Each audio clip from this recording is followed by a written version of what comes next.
Welcome to SM graphics. আমি সৌভিক। আজ আমি এই ভিডিওতে দেখাবো কিভাবে আপনি ডার্ক সার্কেল রিমুভ করবেন ফটোশপে। তবে চলুন স্টার্ট করা যাক।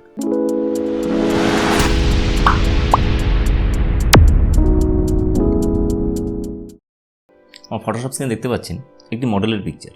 একটু জুম করলে দেখা যাচ্ছে যে এই সব এরিয়াগুলো খুবই ডার্ক সার্কেল আছে। তো আজ আমি এই মডেলের এই আইগুলো থেকেই ডার্ক সার্কেলটা রিমুভ করে আপনাদের দেখাবো। সেটা করার জন্য ফার্স্ট আমি এর উপর একটা কার্ভ অ্যাডজাস্টমেন্ট লেয়ার অ্যাপ্লাই করছি। সেটা করার জন্য লেয়ার প্যানেলের একদম নিচে অ্যাডজাস্টমেন্ট লেয়ার, সেখান থেকে কার্ভে আসার পর একদম নিচে যে অ্যাঙ্কার পয়েন্টটা আছে ডার্কের এরিয়া, সেখান থেকে আমি মোটামুটি ম্যাক্সিমাম ডার্ক এরিয়া দিকে নিয়ে যাচ্ছি। পাশাপাশি সাথে রাইট সাইডে যে অ্যাঙ্কার পয়েন্টটা আছে সেটা হচ্ছে লাইটিং এফেক্ট দেখানোর জন্য, তো সেটাও একই সাথে একটু জুম করে নিচ্ছি। এটা করার ফলে এর আয়ের যে ম্যাক্সিমাম ডার্ক এরিয়াটা আরও ক্লিয়ারভাবে চলে আসছে। মোটামুটি এতটুকু রাখার পর আমি ক্লোজ করে দিলাম। এই অ্যাডজাস্টমেন্টটা করার ফলে এই পিকচারে মোটামুটি ম্যাক্সিমাম ব্রাইটিং আর ম্যাক্সিমাম কন্ট্রাস্টটা শো হলো।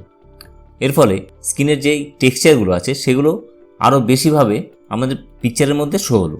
এবার আমি এর একটা ফ্ল্যাট কালার নেবো। সেটা নেওয়ার জন্য লেয়ার প্যানেল একদম নিচে অ্যাডজাস্টমেন্ট লেয়ার, সেখান থেকে সলিড কালার। আপনি এখানে যে কোনো ফ্ল্যাট কালার নিতে পারেন।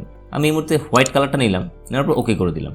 করার পর এর মোডটা গিয়ে একটু চেঞ্জ করুন। মোডটা চেঞ্জ করার জন্য লেয়ার প্যানেল এখানে ক্লিক করলে মোডে নানা রকম প্যাটার্ন চলে আসবে। এর মধ্যে এটা আমি কালার করে দিলাম। এটা করার পর এই দুটো নিয়ে আমি একটা গ্রুপ করে নিচ্ছি। ফার্স্ট এটা সিলেক্ট করলাম, পাশাপাশি কিবোর্ডে শিফট প্রেস করে আরেকটা সিলেক্ট করে কিবোর্ডে কন্ট্রোল জি প্রেস করে দিলাম। তো এটা গ্রুপ হয়ে গেল। এটা জাস্ট চেকের উদ্দেশ্য আমি এটা করলাম, তাই এর নামটা দিলাম চেক। এটা করার পর আমি একটু হাইড করলাম। হাইড করার জন্য পাশে যে আই সাইনটা আছে সেটা ক্লিক করলে হাইড হয়ে গেল। জুম করে যদি দেখাই তবে বুঝতে পারবেন যে এর মধ্যে কিছু কিছু জায়গা যে ডিটেলটিংটা আছে সেটা স্কিনের টেক্সচার বলে। আরেকটা হচ্ছে ফ্ল্যাট যে কালারগুলো আছে আমাদের যে কোনো পিকচার কালার টোন, আরেকটা হচ্ছে টেক্সচার নিয়ে তৈরি হয়। তো আমি এর সেপারেশনটা ফার্স্টে করব। কালার সেপারেশনটা করার জন্য মডেল পিকচারটা আছে এর দুটো ডুপ্লিকেট করব। ডুপ্লিকেট করার জন্য কিবোর্ডে কন্ট্রোল জে দুবার প্রেস করলাম, দুটো চলে আসলো। তো একটার নাম আমি কালার সেপারেশন করব, আরেকটা হচ্ছে টেক্সচার। দুটো করার উদ্দেশ্য একটাই, কালার কারেকশন করে কিছুটা এরিয়া এর ব্ল্যাক পজিশনটা ঠিক হয়ে যাবে, কিন্তু এর মধ্যে স্কিনের যে ডিটেল ব্যাপারটা আছে সেটা আমাদের টেক্সচারে ভালোভাবে কাজ করতে হবে। সেই কারণে এর কালার সেপারেশনটা আমি আগে করে নিচ্ছি। আপাতত টেক্সচারের যে লেয়ারটা আছে সেটা হাইড করলাম। কালার লেয়ারটা সিলেক্ট করার পর আমি গেলাম ফিল্টার, সেখান থেকে ব্লার, সেখান থেকে গোশন ব্লার। এটা আমি একদম জিরোতে নিয়ে আসলাম। এটা আপনাদের পিকচার অনুযায়ী এর অ্যাডজাস্টমেন্ট হবে। তো আমি আপাতত এখানে ক্লিক করার পর এই যে জায়গাটা আইডেন্টিফাই করে নিলাম একটু স্মল করে। মাউসে যে হুইল বারটা আছে আমি যদি স্ক্রল করতে থাকি তো এর মানটা বাড়তে থাকবে। তো স্লোভাবে এর মানটা বাড়িয়ে আমি এর জিনিসটা দেখছি মোটামুটি কতটা রাখলে এই যে ডিটেলটা শেষ হচ্ছে। মোটামুটি 3.5 ঠিক আছে। আমি এটা করার একটাই উদ্দেশ্য, আমাদের এটা কালার সেপারেশন হচ্ছে। তো সেই ক্ষেত্রে আমি এর থেকে টেক্সচারটা নষ্ট করব। টেক্সচারটা নষ্ট করার জন্য বা টেক্সচারটা হাইড করার জন্য আমাদের ব্লার করলেই এর টেক্সচারটা হাইড হয়ে যাবে। তো সেপারেশনের ক্ষেত্রে আমার এটা কালারের জায়গাটা ঠিক আছে। তো এটা করার পর আমি ওকে করে দিলাম। করার পর এবার আমি টেক্সচারের যেটা আছে সেটা শো করে নিলাম। পাশের আই সাইনটা ক্লিক করে টেক্সচার লেয়ারটা সিলেক্ট করার পর আমি গেলাম ইমেজ, সেখান থেকে অ্যাপ্লাই ইমেজে আসার পর লেয়ার ফাইনাল পিএইচডি, আমার এই ফাইলটার নামই আছে ফাইনাল পিএইচডি, সেই জন্য ফাইনাল পিএইচডি শো হচ্ছে। এবার লেয়ারের মধ্যে ক্লিক করলে দেখা যাচ্ছে আমার এখানে যে কটা লেয়ার আছে সেটা সবকটাই শো হচ্ছে। তো আমাদের কাজটা অ্যাপ্লাই হবে এটা টেক্সচারের উপর। টেক্সচার করলাম, করার পর চ্যানেল আরজিবি, ব্লেন্ডিং মোডে এসে সাবস্ট্রাক্ট করার পর স্কেলটা 2 আর অফসেটটা 128 করার পর এটা ওকে করে দিলাম। এরপর এর এখানে লেয়ার প্যানেলে এসে এর মোডটা আমি লাইনার লাইট করে দিলাম। এটা করার পর আমি এই দুটো নিয়ে একটা গ্রুপ করে নেব। গ্রুপ করার জন্য ফার্স্ট এটা সিলেক্ট করলাম, কিবোর্ড শিফট প্রেস করে পরেরটা সিলেক্ট করে কন্ট্রোল জি প্রেস করে দিলাম। করার পর এটা হচ্ছে ফাইনাল। এবার এই মুহূর্তে আমি যদি ফাইনালটা একবার এটা যে আউট করি তো দেখা যাচ্ছে দুটোই সেম আছে। তবে বোঝা যাচ্ছে আমাদের সেপারেশনটা যে টেক্সচার আর কালার সেপারেশনটা ঠিক আছে। আমি আপাতত টেক্সচার যেটা আছে সেটা হাইড করে নিলাম। কালারের যে লেয়ারটা আছে তার উপরে আমি একটা লেয়ার নেব। লেয়ার নেওয়ার জন্য লেয়ার প্যানেল একদম নিচে নিউ লেয়ারের মধ্যে ক্লিক করলেই নিউ লেয়ার চলে আসলো। এরপর একটু জুম করে নিচ্ছি। এরপর আমি টুলবার থেকে আইড্রপারটা সিলেক্ট করলাম। করার পর স্যাম্পল সাইজে হয়তো আপনাদের পয়েন্ট স্যাম্পল থাকবে। পয়েন্ট স্যাম্পলটা কখনোই নেবেন না।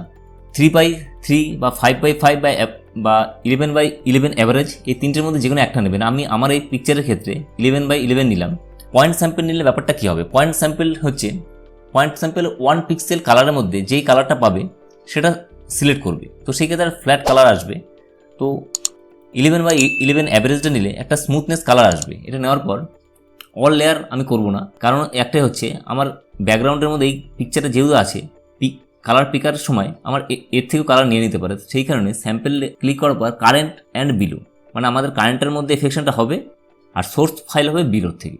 সো স্যাম্পলিং রিং ঠিক থাকবে। করার পর আমি ব্রাশ টুলটা সিলেক্ট করে নিলাম টুলবার থেকে, একটু জুম করে আমি যে অল প্রেস করি আর ক্লিক করি তবে এর সিমিলারিটি কালারগুলো এখান থেকে চুজ হবে।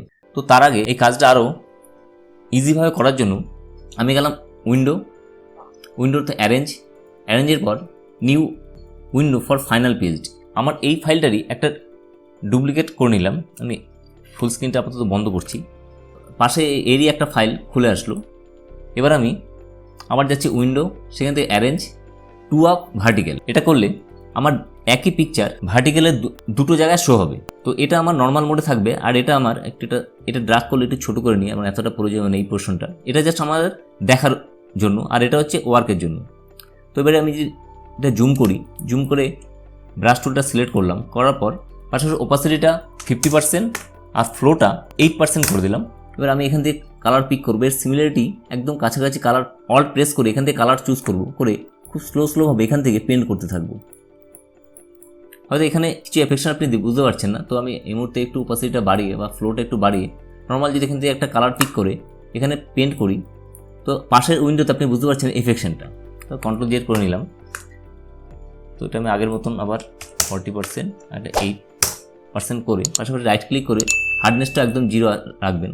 পয়েন্টারটা একটু ছোটো করে নিলাম। এর একদম কাছাকাছি কালার যে জায়গাটা ঠিক আছে কালার নিয়ে এখানে খুব স্লোভাবে এখানে পেন্ট করতে থাকি। তো আমি এই সময় ভিডিওটা একটু ফাস্ট করে দেবো।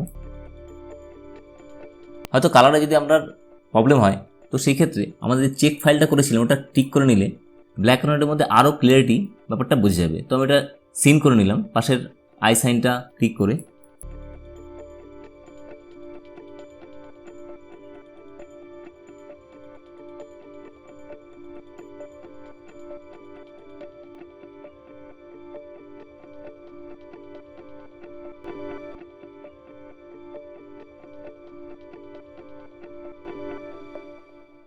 এতটুকু করার পর চেকের যে ফোল্ডারটা আছে এটা আমি হাইড করে দিই, তবে আমার কালার এফেকশনের মধ্যে আপনি বিফোর আফটারটা দেখতে পারবেন। বিফোর আফটার এটা হচ্ছে কালার কারেকশন আপাতত হলো। টেক্সচার যে লেয়ারটা আছে সেটা আমি সিন করে দিলাম।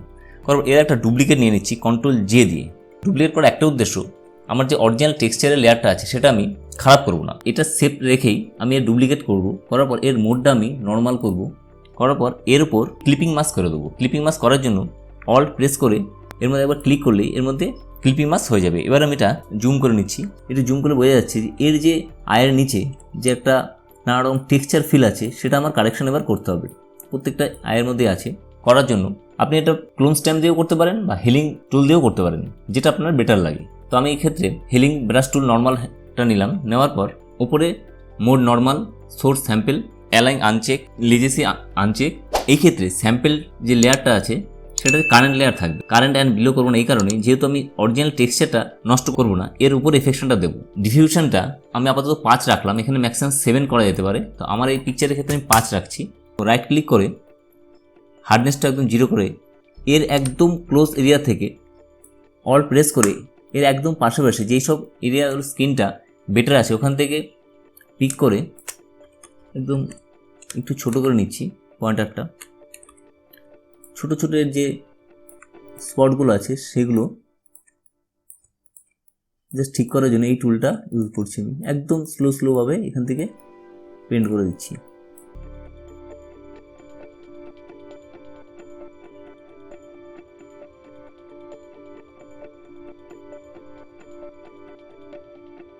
করার পর আমি একদম যে আমাদের মেন লেয়ারটা আছে সেটার পাশে আই সাইনটা আছে সেটা অল প্রেস করে যদি আমি ক্লিক করি, বিফোর আফটারটা আপনি দেখতে পাচ্ছেন। এই মুহূর্তে আমার এক্সএসএল উইন্ডোটা ওপেন করেছিলাম সেটা আমি ক্লোজ করে দিচ্ছি।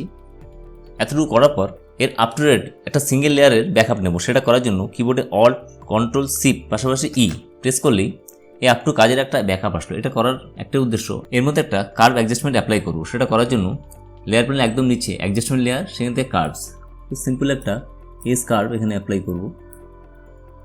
আসলে কাজটা বোঝা গেছে। এভাবে আপনি যে কোনো ডার্ক সার্কেল রিমুভ করতে পারবেন খুব ইজিলি ফটোশপের মধ্যে। আজকের টিউটোরিয়ালটা যদি ভালো লেগে থাকে তবে প্লিজ লাইক করুন, শেয়ার করুন এবং আমার চ্যানেলে যদি সাবস্ক্রাইব না করে থাকেন তবে প্লিজ সাবস্ক্রাইব করবেন। সুস্থ থাকুন, ভালো থাকুন।